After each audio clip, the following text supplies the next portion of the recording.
So I'm going to ask you a very simple question in a moment. And it will require a one-word answer. And you'll probably have several one-word answers to this question. And I'm going to ask you to yell at the top of your lungs the answer to this question. Randomly, don't wait one at a time. Randomly yell the answer to this question I'm going to ask you. And when you hear, so at the same time as you're yelling, when you hear words from the corner of the room, from the person next to you, from me, from the stage, because I'm going to be yelling things I hear, I want you to write it down on that piece of paper. Got it? Nod? Excellent. Okay, here's the, and again, yelling please. I want some real energy and noise in the room. I want you to tell me what is the single most inspiring word in the English language. Go. Oh, change. Yes. You. What?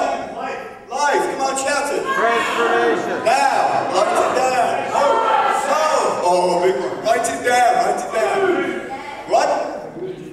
Food. What? Beer. The most inspiring word in the English language. Sky. Sky. Friends. Friends. Joy. Peace. Great. All right. I can do that for at least 5 minutes, but take that piece of paper, screw it up into a ball, stand up, and throw it in the direction of somebody you don't know.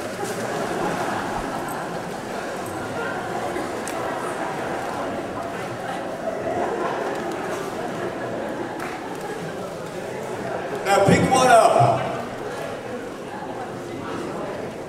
Pick one up. Open it. Have a look at what it says. Congratulate yourselves for giving each other a remarkable gift, which is the most inspiring words in the English language. And I would suggest to you that you can do any number of things with it. You could look somebody in the eye as you leave this place and just hand that little list to them. Or you could put it in an envelope and mail it to yourself so that 3 days from now, when you're back in the less than inspiring world you sometimes live in, you'll open it up and give yourself that little gift. Put it on your refrigerator. Hands up if you're an artist or a poet or a writer. A number of you. It would be really nice if we could create some kind of artwork out of all those words that are on that piece of paper and make it a sort of exhibit, if you like, of this conference. Because I've been very inspired by what I've heard so far, but it's going to be nice to have that and pull that forward. So if you can think of something to do with that list, please do it. So this was the task that I set myself on a flight from west to east one day. It said it was about inspiration. What's the most inspiring word? You've only got 5 minutes, so you may as well try and come up with the answer. And I came up with 2 candidates that I wanted to share with you, and in the end put them together. And the first is yes, and I think that was one of the first words I heard, at least, yes. Wow. And to me that is like such an incredibly generous, optimistic, open word. It's so inspiring when people say yes to you. So if you've got an idea, a half-baked idea, chuck it out there for somebody to look you in the eye and say, yes. That's inspiration for me. And the second word, the contender, was the word and. And one of my favourite quotes, which is actually a quote I like to use about marriage, hence my wife next, is this. It's a Sufi quote. It goes like something like this. In order to understand that 1 and 1 is 2, we think we need to understand the nature of 1. But more important is to understand the nature of and. The and is the word that unites things, brings things together, creates relationship. And so in trying to wrestle with myself about what's the final word that I'm going to propose is the most inspiring word in the English language, actually what you come down to is a phrase which I learned from Gary Hirsch, who you will be hearing from later. And it's sort of, in some ways it's the keys to the kingdom.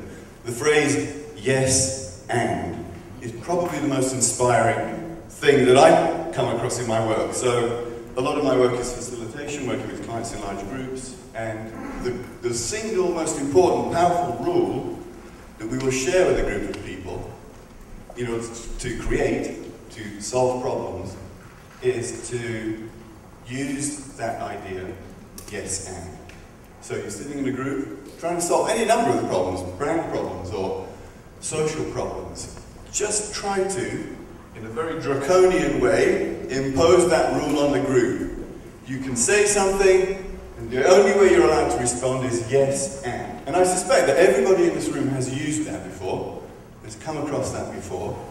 I suppose my proposal today is to say, let's just make that the way that we are all the time, because the way to solve some of these problems that people have been sharing with us today is to say yes and. Thank you.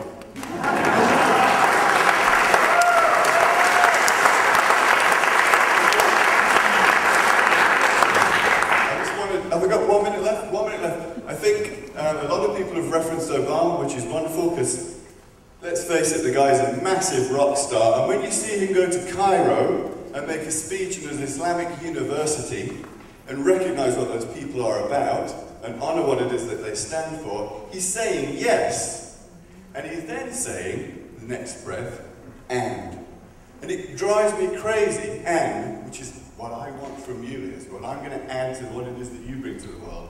What drives me crazy is when people look at that and go, well, he kind of tries to have it both ways. Doesn't he? He goes out and says this, and then he says he wants this. He doesn't know which way where he's coming from. The definition of success going forward is the ability to integrate those two ideas which stand in conflict with each other. But with that said, the unique experience of inviting my wife up onto the platform. Doris Mitch, artist, writer.